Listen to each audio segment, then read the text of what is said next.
E uma coisa que a galera sempre se questiona, e todos questionam, e todo mundo que vem aqui, qualquer pastor, eu sempre pergunto, é sobre essa tal criação de Deus, tudo isso que aconteceu.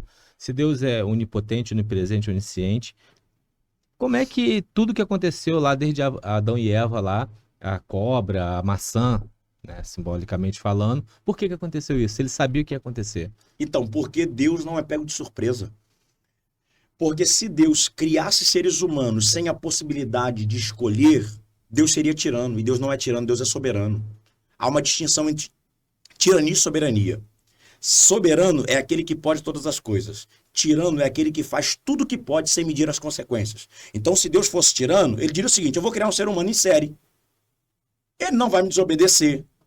E ele vai só viver para mim. Ponto.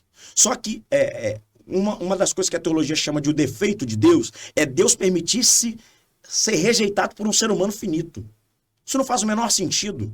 Só que a nossa cabeça limitada, temporal, influenciada pelo pecado, a gente acha que Deus é pego de surpresa. Alguns imaginam que quando o homem peca, Deus para no céu e fala assim: ai, minha Nossa Senhora, e agora o que eu vou fazer? Não, amigo.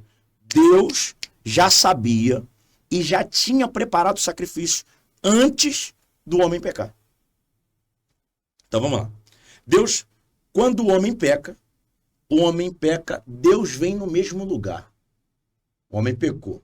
Viração do dia. Deus vem para onde? Para a agenda dele.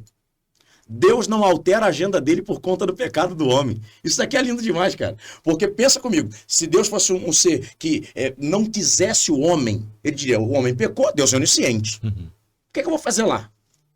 Mas a gente tem um encontro marcado. Eu não mudo a minha agenda por conta do teu pecado. Isso daqui é lindo. É por isso que você está vivo. É por isso que eu estou vivo. Porque Deus está dizendo: eu estou te dando chance de mudar, cara. Eu estou indo aonde a gente marcou. Chegou Deus lá. Cadê Adão? Não está lá. Adão, onde estás? Que pergunta louca. Para um Deus onisciente perguntar onde está não faz o menor sentido. Exato. Aí Adão vai dizer assim: Senhor, eu vi que estava nu e me escondi.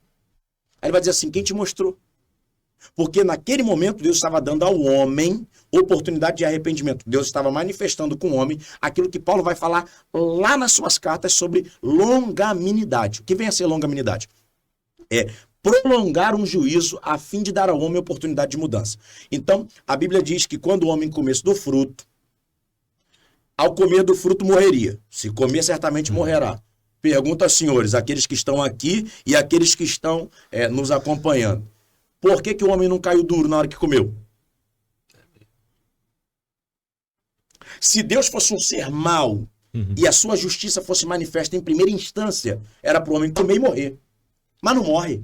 Você está dizendo então que se Adão tivesse confessado ali na hora o pecado dele a Deus, talvez o rumo seria outro? Eu não tenho dúvida disso. Pô, é legal. Confissão de pecado? É. Confissão de pecado atrai, porque a Bíblia diz que é um coração quebrantado e contrito, Deus não o rejeitará. Então, Adão vai dar desculpas para o seu pecado e não pedir perdão pelo seu pecado. É diferente. Saul e Davi. Não, Senhor, é que demorou. Aí demorou, sacrifiquei. Davi diz: não, pequei. Porque se você olhar logicamente, o pecado de Saul parece um pecado mais simples que o pecado de Davi. Davi comete adultério, bota um homem na frente, batalha, mata um homem, mas Davi vai ter a Bíblia o chamando de homem segundo o coração de Deus. E Saul não, Saul faz um sacrifício. Mas a diferença é que dá desculpas, não pede perdão.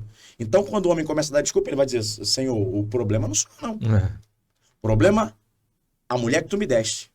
Quem é o problema, na verdade?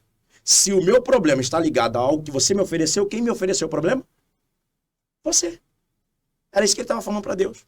Aí ele chega para a mulher e diz assim: mulher, o que houve? Senhor, eu queria ser santa. Isso aqui é NVI, nova versão de Igor. Eu queria. Tudo que eu queria era ser santa, mas qual é o meu problema, Senhor? É a serpente que tu colocaste. O homem transferiu para Deus a responsabilidade do pecado. Aí nessa hora Deus poderia mais uma vez ter executado o juízo. Aí Deus faz o quê? Cobre eles com uma pele de animal. Isso aqui é legal, esse detalhe da Bíblia aqui. Por que com uma pele de animal? Porque folha de figueira cobre, mas não tem permanência. Resseca e quebra. Toda tentativa do homem de tentar fazer alguma coisa com relação aos seus pecados sempre será fadado a daqui a pouco dar errado. Deus é quem faz isso por nós. Aí cobre esse homem. Cobre o homem e bota para fora. Por que não mata e bota para fora? Dando ao homem oportunidade de regeneração. Dando ao homem oportunidade de mudança. Aí quando você pega os evangelhos, por exemplo, tá lá João batizando, de repente João tá batizando. Quando aparece o Cristo, ele vai dizer assim, eis aí, quem? O Cordeiro de Deus. Peraí. Então, se ele se cobre com uma pele de animal, um animal precisou morrer para que ele cobrisse a sua vergonha. Quando João vê Jesus, que era o Cristo anunciado, que é aquele que traria a salvação, Jesus, Cristo, ungido, o Salvador, ele vem para trazer a salvação, ele chama de Cordeiro. Eis aí o Cordeiro de Deus, esse não cobre, esse tira.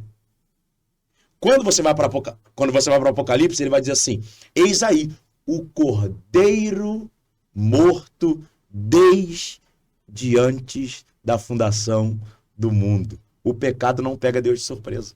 O Cordeiro já estava preparado. O que Deus está nos dando é a oportunidade de nos achegarmos a Ele. É por isso que o homem pode viver uma vida inveterada longe de Deus. É Deus dizendo assim, eu tenho poder, autoridade para te trazer para perto por raiva, por rancor, mas eu te dou a oportunidade de escolher a minha presença. Isso é amor.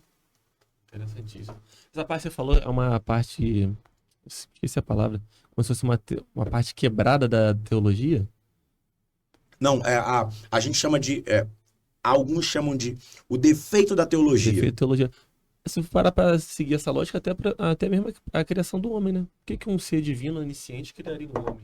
Sabendo que ele é raiz. Isso que eu tô me perguntando aqui, sabendo que ele é raiz. Ele quis criar um teatro, ele quis criar uma novela, ó, porque a gente fica, por que ia acontecer isso tudo, tanto sofrimento? Não precisava desse homem, esse homem poder, né, não cumprir a Será que, será que teve outras criações também? A gente já começa a viajar sobre isso. Por quê? Isso daí, eu particularmente fico com a Bíblia. Então, assim, na Bíblia não há espaço para isso. É até uma confusão que algumas pessoas fazem aí com uma interpretação do Gênesis, mas nós somos a criação de Deus. Imagem e semelhança de Deus, criados segundo o seu propósito, a fim de manifestar a sua vontade. Então, Deus não cria um teatro. Deus criou o homem para o adorar. O defeito da teologia nessa perspectiva é dizer assim, eu poderia obrigá-lo, mas não obrigo. Eu poderia pegar ele pela orelha e dizer, vem, mas não faço. O que eu faço? Lhe mostro o meu amor. E dou a ele a oportunidade de aceitar ou rejeitar.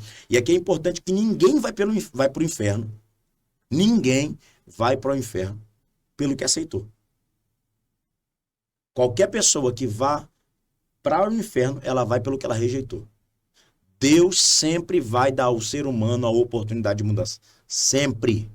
É do caráter de Deus.